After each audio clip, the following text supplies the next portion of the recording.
sadya ini kasi niliguan ka. Oo, para maalis pa natin yung dapat alisin.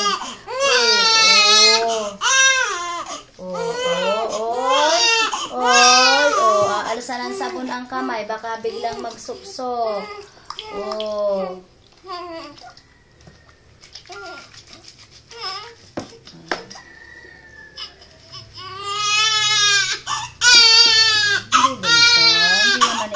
Ni Kaeba yan.